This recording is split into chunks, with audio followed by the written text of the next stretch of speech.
السلام علیکم ورحمۃ اللہ وبرکاتہ۔ ناظرین، اگر آپ ہمارے چینل میں نئے ہیں تو ہمارا چینل یس سر چینل کو سبسکرائب کریں اور بیل آئیکن کو دبائیں تاکہ نئے نئے ویڈیو اپلوڈ ہوتے ہی آپ تک نوٹیفیکیشن کے ذریعے پہنچ سکیں۔ جزاک اللہ۔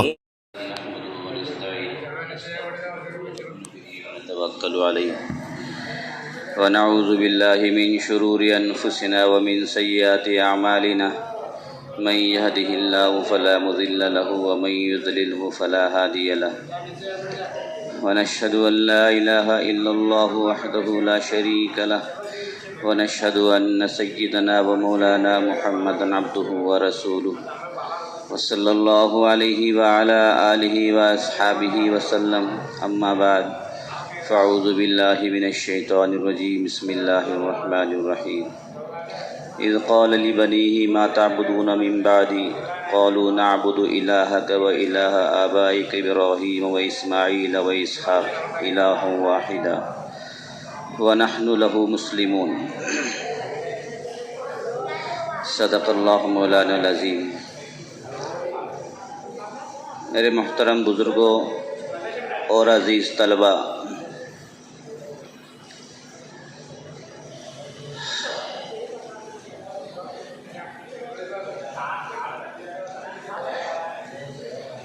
آج دنیا کے اندر کیا پہلے سے ہی جب سے دنیا بنی ہے حق اور باطل کا مقابلہ، خیر اور شر کا مقابلہ یہ پہلے سے ہی چلا آ رہا ہے۔ آدم علیہ السلام کو جب سجدے کا حکم ہوا، یہ تب سے ہی معاملہ چلا آ رہا ہے۔ جنت سے اللہ نے دنیا میں بھیجا، اس وقت اللہ تبارک و تعالیٰ نے کہا تھا کہ جو تیرا حکم مانے گا وہ تیرے ساتھ جہنم میں جائے گا، جو میرا حکم مانے گا میں اسے جنت میں ڈالوں گا۔ یعنی اللہ اور شیطان، تو یہ چیز شروع سے ہی ہے، اسی لیے ادھر شیطان کی محنت ہو رہی ہے، ادھر اللہ تبارک و تعالیٰ جس کو صحیح ہدایت دے رہے ہیں وہ اپنے ایمان پر قائم ہیں، اور یہ سلسلہ جوں جوں قیامت نزدیک آئے گی یہ زیادہ ہوتا جائے گا۔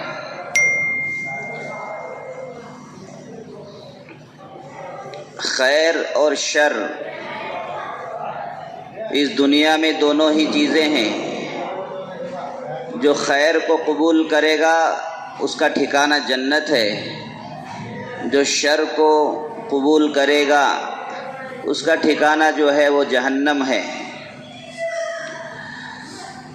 تو شیطان تو یہی چاہتا ہے کہ دنیا میں شر ہی شر ہو، اور انبیاء کرام جتنے بھی دنیا میں تشریف لائے ہیں، جن کو اللہ نے بھیجا ہے، وہ یہ چاہتے ہیں کہ دنیا سے شر ختم ہو جائے، ایک اللہ کی عبادت ہو جائے، جنت میں جانے والے بن جائیں، جہنم سے بچنے والے بن جائیں۔ یہ ہر نبی کی تمنا، یہ ہر نبی کا مشن تھا۔ اس لیے کہ جتنا درد ایک نبی کے دل میں ہو سکتا ہے، اتنا درد تو ماں باپ کے دل میں بھی نہیں ہو سکتا۔ نبی تو یہ چاہتا ہے کہ میری امت کسی بھی طرح سے جہنم سے بچ جائے اور جنت کے مستحق بن جائے، اس لیے کہ ان کے آنے کا مقصد ہی وہی ہوتا ہے کہ کسی طرح سے یہ امت مخلوق جنت والی بن جائے۔ جہاں نبیوں کی محنت ہوتی ہے وہیں شیطان کی بھی محنت ہوتی ہے۔ دونوں طرف سے ایک آدمی مسجد کے سامنے سے گزر رہا ہوتا ہے، نماز اذان ہو چکی ہوتی ہے، اس کے ذہن میں خیال آتا ہے چلو ابھی تو وقت ہے، بعد میں پڑھ لیں گے نماز، یہ سوچ کر کے مسجد کے آگے سے گزر جاتا ہے۔ پھر جب آگے جا کے کچھ جو کام تھا وہ کرتا ہے تو پھر وہاں ذہن بن جاتا ہے اب تو وقت نکل ہی گیا ہے، بعد میں پڑھ لیں گے۔ بعد میں کرتے کرتے کرتے ایسا وسوسہ اسے آ جاتا ہے کہ نماز قضا ہو جاتی ہے۔ شیطانی وساوس، شیطانی دخل اور اپنا نفس جو شیطان کے پیچھے لگا ہوا ہے، سب سے بڑا جو دھوکہ ہے وہ ہمارا نفس۔ شیطان تو لا حول پڑھتے ہی بھاگ جاتا ہے، لیکن ہمارا نفس لا حول پڑھو کچھ بھی پڑھو نہیں بھاگتا ہو، اس لیے کہ اس کی عادت بن چکی ہے نمازیں قضا کرنے کی، نمازیں چھوڑنے کی۔ اب اس کو دوبارہ اپنے صحیح طریقے پر لانے کے لیے اس کے خلاف چلنا پڑتا ہے۔ جس نے نفس پر قابو پا لیا اس نے اپنی زندگی کو قابو کر لیا۔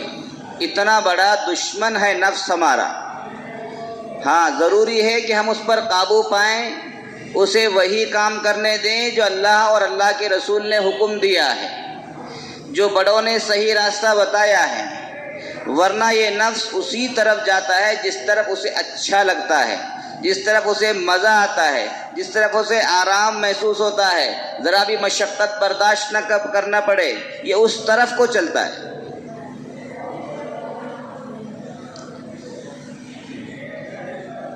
تو یہ چیزیں لگی ہوئی ہیں، شر اور خیر، رحمان اور شیطان، یہ شروع سے ہی۔ اسی لیے اللہ کے نبی حضرت آدم علیہ السلام جنت میں رہ رہے تھے، دنیا میں آئے۔ اللہ نے ایک مقدر رکھا تھا، ایک سلسلہ رکھا تھا، اللہ نے ان کو جنت سے دنیا میں بھیج دیا۔ جب دنیا میں بھیجا ہے پھر یہاں سے آدمیوں کا، انسانیت کا سلسلہ شروع ہو گیا آدم علیہ السلام کی ذات سے۔ تو جو قیامت کا یہ دور نزدیک آتا ہے اس شر میں اضافہ ہوتا جائے گا۔ اللہ کے نبی نے فرمایا کہ قرب قیامت میں ایسا ہوگا کہ ایک آدمی صبح کو مومن ہوگا، شام کو کافر ہو جائے گا، شام کو مومن ہوگا تو صبح کو کافر ہو جائے گا۔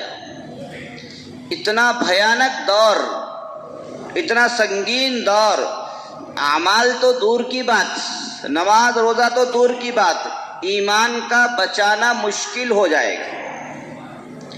اللہ کے نبی نے یہاں تک بتایا کہ لوگ قرب قیامت میں ایسا ہوگا، یعنی قیامت سے پہلے، کہ لوگ ایمان کو بچانے کے لیے بستیوں کو چھوڑ کر کے جنگلوں میں، پہاڑوں میں جائیں گے۔ یعنی اس کا مطلب یہ ہے کہ بستیوں میں ایمان کی حفاظت کا کوئی ذریعہ نہیں ہوگا، اس لیے کہ یہاں فتنے ہی فتنے ہوں گے۔ اس لیے لوگ کیا کریں گے کہ جنگلوں میں، پہاڑوں میں جائیں گے اپنے ایمان کو بچانے کے لیے، وہاں جو بھی کچھ ملے گا اس کو کھا کر کے زندگی گزاریں گے۔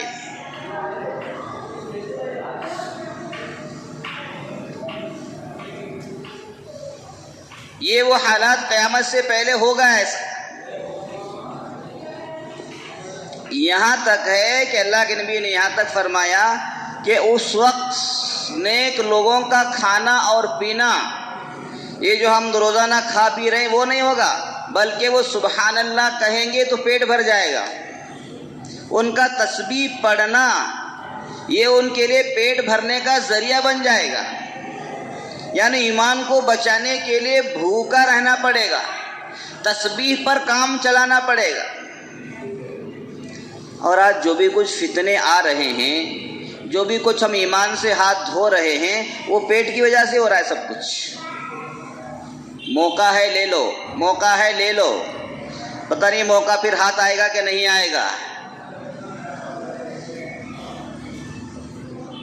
تو اس دور سے ہم تقریباً گزر رہے ہیں۔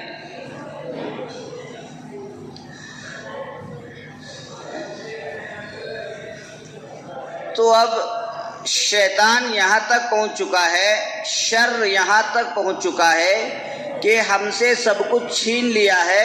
اب ہمارے ایمان پر ڈاکہ ڈالا جا رہا ہے کہ کسی بھی طرح سے مسلمانوں کے بچے ایمان پر، اپنے مذہب پر قائم نہ رہیں۔ یہ آج کل کا سب سے بڑا ٹارگٹ ہے۔ جب انسان میں ایمان نکل جاتا ہے پھر کیا بچا ہے اس کے اندر؟ شیطان نے کئی ہزار سال عبادت کی ہے، کئی ہزار سال عبادت۔ ہماری عبادت تو کچھ بھی نہیں۔ زمین کا کوئی حصہ ایسا نہیں جہاں شیطان نے عبادت نہ کی ہو، اتنی عبادت کی ہے اس نے۔ یہ ہماری 50 سال کی عبادت کیا لگتی ہے اس کے سامنے؟ کچھ بھی نہیں۔ لیکن وہ ایمان سے نکل گیا، اس لیے اس کی ہزاروں سال کی عبادتیں بیکار گئی۔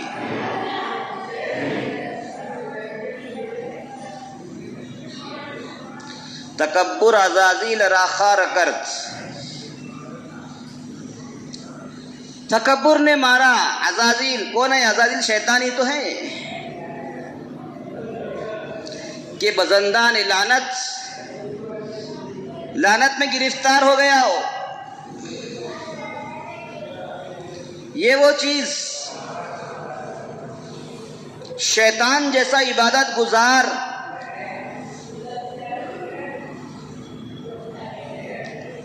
اتنی عبادتیں کرنے والا اللہ کے سامنے ملعون بن گیا، تو ہم تم کیا چیزیں ہیں؟ یہ جو دور چل رہا ہے، ہم لوگوں کو چھوڑ دیا انہوں نے، ہماری نسلوں کو پکڑ لیا ہے۔ ہماری آنے والی نسلیں ہیں، یہ جو نسلیں ہماری آ چکی ہیں، یا جو ہمارے بچے پڑھ رہے ہیں اسکولوں میں، کالجوں میں، ان پر بڑا حملہ کہ کسی بھی طرح سے مسلمانوں کا ایمان باقی نہ رہے، جس مذہب پر ہم ہیں ان کا بھی وہی مذہب ہو جائے۔ اسی لیے وہ نئی نئی چیزیں لاتے ہیں، کبھی ورزش کے نام پر، کبھی کسی اور نام سے، کبھی کسی اور نام سے، کبھی یوگا کے نام سے، کبھی فلاں کے نام سے۔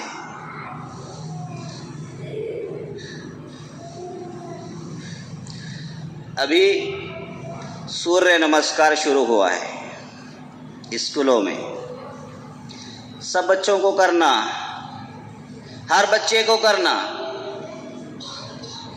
سوریہ نمسکار۔ یہ ہمارے یہاں شرک ہے،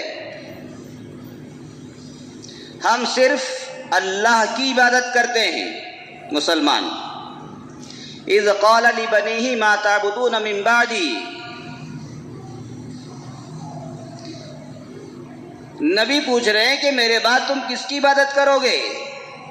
میرا انتقال کا وقت قریب ہے، اپنی اولاد سے نصیحت کر رہے ہیں۔ دیکھیے، ایک باپ کا انتقال ہو رہا ہے، ایک نبی کا انتقال ہو رہا ہے، اپنی اولاد کو جمع کر کے وصیت کر رہے ہیں، نصیحت کر رہے ہیں، میرے انتقال کے بعد تم کس کی عبادت کرو گے؟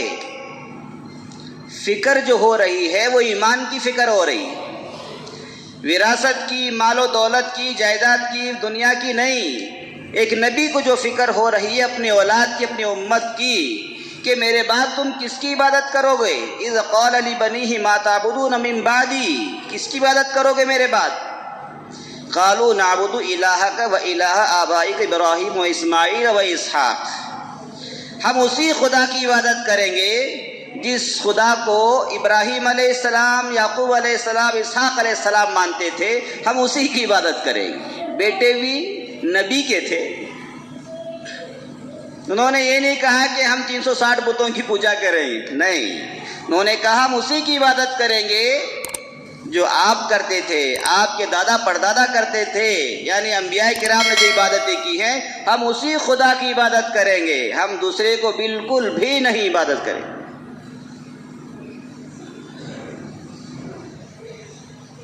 اور آج مسلمانوں سے ایسی چیزیں، اس لیے کہ وہ ہمیں گھروں میں آ کر کے فلاں جگہ ہمیں یہ چیزیں بتا نہیں سکتے. اسکولوں میں وہ چیزیں داخل کی جا رہی ہیں. اسکولوں میں وہ چیزیں لازم ضروری کی جا رہی ہیں. حالانکہ سوریہ نمسکار اسلام نے خاص طور سے سورج کے معاملے میں اتنی احتیاط برتی ہے. حالانکہ ہمارا جتنے بھی ہمارے اوقات ہیں سورج پر ہی ہیں، ٹائم ٹیبل نمازوں کے. اس کا مطلب یہ نہیں کہ ہم اس کی عبادت کر رہے ہیں.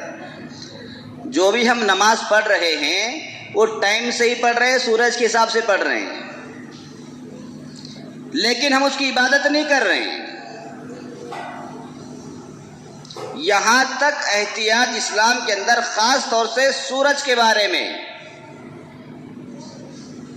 کہ بھائی جب سورج نکلے اس وقت نماز پڑھنا کیا ہے؟ منع ہے.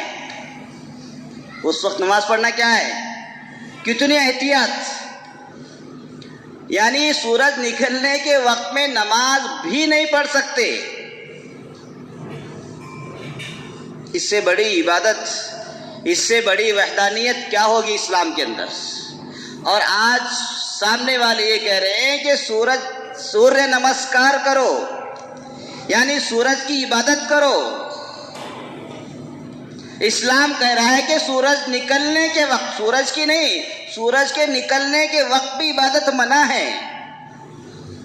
ہم صبح کی نماز سورج کے نکلنے سے پہلے پڑھتے ہیں یا سورج نکلتے وقت؟ نہیں، سورج نکلنے سے آدھا گھنٹہ پہلے ہم نماز پڑھنا شروع کرتے ہیں. سورج نکلنے سے پہلے نماز ختم ہو جانی چاہیے.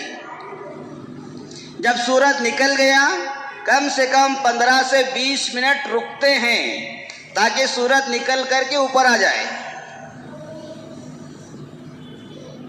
ہم چڑھتے سورج کی پوجا نہیں کرتے. یہ ہمارا طریقہ نہیں ہے، یہ اسلام کا طریقہ نہیں ہے کہ ہم اگتے ہوئے سورج کی، چڑھتے ہوئے سورج کی پوجا کریں. ہمارے یہاں تو مخلوق کی پوجا ہے ہی نہیں، ہمارے یہاں تو مخلوق کی عبادت ہی نہیں ہے. یہ سورج، یہ چاند کیا چیز ہیں؟ یہاں تک کہ اللہ کے نبی نے یہاں تک منع فرمایا کہ اللہ کے علاوہ ہم کسی کی عبادت یعنی نبی کی بھی عبادت نہیں کر سکتے. تو سورج کیا چیز ہے؟ چلیے نبی اگر حیات ہے تو کچھ نہ کچھ تو انسان میں اکرام احترام آ جاتا ہے، محبت آ جاتی ہے. یہاں تک فرمایا کہ میری قبر کی بھی تم عبادت نہیں کر سکتے.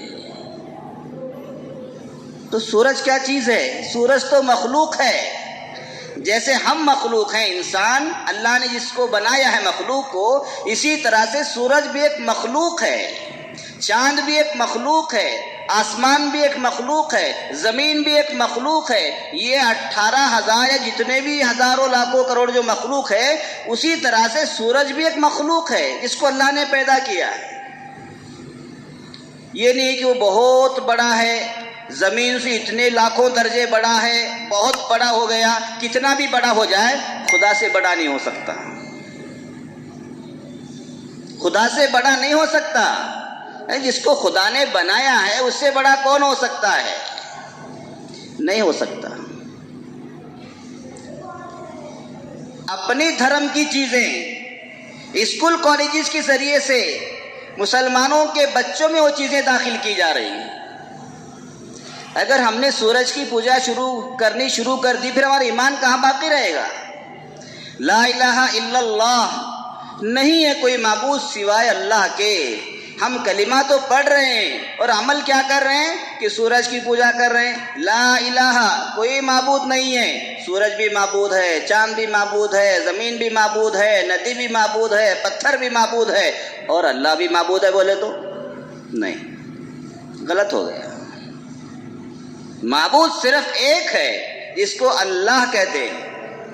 ہمارا دوسرا کوئی معبود نہیں.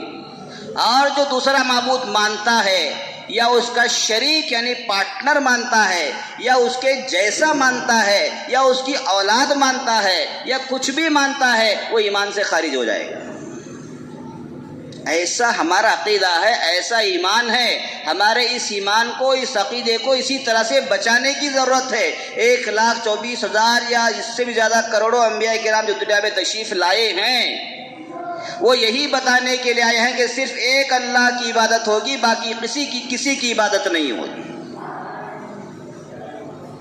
اللہ کے نبی نے یہی تو کہا تھا، جب اللہ کے نبی نے کہا کہ وہ 360 بتوں کی پوجا نہیں کرنا ہے، ایک اللہ کی عبادت کرنی ہے جس نے اس پورے دنیا کو، جہاں کو بنایا ہے۔ مکہ والوں نے جا کر کے شکایت کی چچا ابو طالب سے، اب تو تمہارے بھتیجے دیکھو ہماری بتوں کو برا بھلا کہہ رہا ہے، ایسا کہہ رہا ہے، ویسا کہہ رہا ہے، کسی عبادت نہ کرو، ذرا سمجھا ان کو۔ اس وقت اللہ کے نبی نے کہا تھا، اے مکہ والو، اے قریش والو، اے حجاز والو، سن لو، اگر تم میرے ایک ہاتھ میں چاند، ایک ہاتھ میں سورج بھی رکھ دو گے۔ دیکھیے اللہ کے نبی کے سامنے کیا حیثیت ہے سورج اور چاند کی۔ کیا کہہ رہے ہیں؟ اگر تم میرے ایک ہاتھ میں چاند، ایک ہاتھ میں سورج لا کر کے رکھ دو گے، اس لیے کہ اس کا کوئی بدل نہیں ہے سورج اور چاند کا، پھر بھی گمان کرو تم وہ مجھے لا کر کے بھی دو، تب بھی میں یہ بات کہنے سے، یعنی ایمان کی دعوت دینے سے پیچھے نہیں ہٹوں گا۔ کتنی بڑی بات! اس وقت آج سے 1400 سال پہلے سورج کی حیثیت کیا ہے، چاند کی حیثیت کیا ہے، اللہ کے نبی نے اسی وقت بتا دی تھی ایمان کے سامنے سورج اور چاند کی کیا حیثیت ہے۔ تو اس لیے میرے دوستو، یہ نئے نئے فتنے، نئے نئے حالات، نئے نئے پروپیگنڈے چل رہے، ان چیزوں کی کھل کر کے مخالفت، جہاں ایمان کا معاملہ آ جائے وہاں خاموش نہیں رہنا چاہیے۔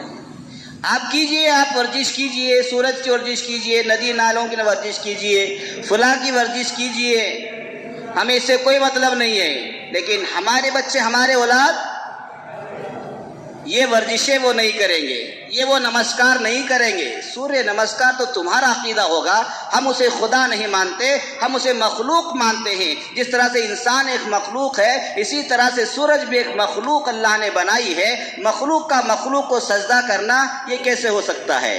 ہاں، مخلوق خالق کو سجدہ کر سکتا ہے۔ اگر سورج نے ہم کو پیدا کیا ہے تو ہم سجدہ کریں گے اسے، لیکن ایسا تو ہوا نہیں ہے اور ایسا کبھی ہوگا نہیں۔ ہم کو تو اللہ نے پیدا کیا ہے، ہم اسی کی پوجا کریں گے، ہم اسی کو سجدہ کریں گے۔ ہمارا مذہب اتنا ہلکا مذہب، اتنا گرا ہوا مذہب نہیں ہے کہ ہم گوبر کی پوجا کرنے لگے، ہم کنکر کی، پتھر کی پوجا کرنے لگے، ندی نالوں کی پوجا کرنے لگے،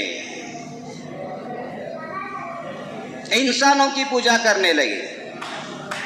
اللہ نے ہم کو اسلام دیا ہے، اللہ نے ہم کو ایمان دیا ہے، اللہ نے ہم کو لا الہ الا اللہ محمد الرسول اللہ کا کلمہ دیا ہے۔ یہ وہی کلمہ ہے، یہ جنت کی کنجی ہے، اس کے بغیر جنت کا دروازہ کھلے گا نہیں۔ دنیا والے کتنا بھی زور لگا لیں، کتنے بھی چیزیں لے آئیں، یہ پوری دنیا جانتی ہے، یہ ان کے سادھو سنت بھی جانتے ہیں، پوری دنیا کے غیر علماء بھی جانتے ہیں کہ جنت کی جو کنجی ہے وہ لا الہ الا اللہ محمد الرسول اللہ ہے۔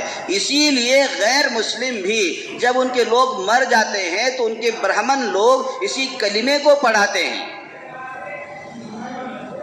ان کی کتابیں پڑھ کر کے دیکھو، پتہ چلے گا آپ کو، لیکن یہ اس کو پھیلاتے نہیں ہیں، بتاتے نہیں ہیں، ورنہ پھر سب لوگ مسلمان ہو جائیں۔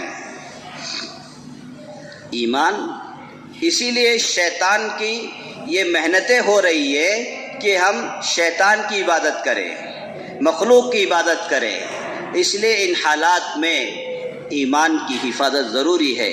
اگر ایسے حالات ہیں اسکولوں میں، کالجوں میں، فلاں جگہ، اگر ایسی چیزوں پر دستخط کرنا پڑ جائے، اس وقت ان کو بتائیں یہ قانون کے بھی خلاف ہے، یہ مذہب کے بھی خلاف ہے، اس لیے آپ ہمارے بچوں سے نہ کرائیں، تاکہ ان کو احساس ہو کہ مسلمان کسی سورج کی پوجا، کسی ندی نالے کی پوجا، اس قسم کی پوجائیں وہ نہیں کرتا ہے، وہ صرف ایک اللہ کی عبادت کرتا ہے، اسی کی پوجا کرتا ہے، باقی دنیا میں کسی کو وہ مانتا نہیں ہے۔ ہاں، باقی دوسروں کے معبودوں کو وہ برا بھلا بھی نہیں کہتا ہے، کوئی ضرورت نہیں۔ اسلام میں خود منع کیا گیا کہ دوسروں کے بتوں کو برا بھلا کہو، بس اپنی عبادت کرو، اپنے ایمان پر قائم رہو، یہ سب سے بڑی چیز ہے۔ اس لیے ان حالات میں مسلم پرسنل لا بورڈ کی طرف سے یہ مہم چلائی جا رہی ہے تاکہ مسلمانوں میں یہ جاگرتی پیدا ہو جائے، تاکہ مسلمان تیار رہے ان حالات میں کہ اپنے ایمان کی حفاظت کیسے کریں، اپنے اولادوں کی، اپنے نسلوں کی ایمان کی حفاظت کریں۔ یہ ہمارے مسجدوں میں نہیں آئیں گے، مدرسوں میں نہیں آئیں گے، مکتبوں میں نہیں آئیں گے، یہ اسکول کے ذریعے سے جہاں ہمارے 98% بچے پڑھتے ہیں، یہ وہاں پر جا کر کے اس اسکول کے سلیبس کو، نصاب کو چینج کر کے، وہاں کے رولز کو چینج کر کے ہمارے ایمان کو ختم کر دیں گے۔ اگر وہ لوگ سورہ نمسکار کریں گے ان کا کوئی فرق پڑے گا نہیں، لیکن ہمارا فرق پڑے گا کہ ہمارے اندر سے ایمان خارج ہو جائے۔ اس لیے اپنے بچوں کی اس کی فکر کرنا ہے، اپنے بچوں کو یہ چیزیں سکھانا ہے، یہ ان کو بتانا ہے کہ یہ چیزیں کیا ہیں، ان سے کیسے بچنا ہے، کس انداز سے رہنا ہے، اس لیے کہ اصل جو چیز ہمارے پاس سرمایہ جو ہے وہ ایمان ہے، اور اگر ایمان ہی ہمارے پاس نہیں ہے تو پھر دنیا میں آنے کا کوئی مطلب نہیں، کوئی فائدہ نہیں۔ اگر جنت کی چابی ہی ہم سے نکل جائے، جنت کی چابی ہی ہم سے گم ہو جائے، پھر تو کوئی مطلب نہیں رہا، پھر تو ہم جہنم کے مستحق بن جائیں۔ اس لیے میرے دوستو ان حالات میں ہمارا ایمان بھی اپنے ایمان کی حفاظت کرنا ہے، اور اپنے آنے والی نسلوں اور موجودہ نسلوں کے بھی ایمان کی حفاظت کرنا ہے۔ اللہ ہم سب کو عمل کی توفیق نصیب فرمائے، اور ہمارے آنے والی نسلوں کی بھی اور قیامت تک آنے والی نسلوں کی ہر طرح سے ایمان کی حفاظت فرمائے۔ سبحان اللہ و بحمدہ، سبحان اللہ العظیم۔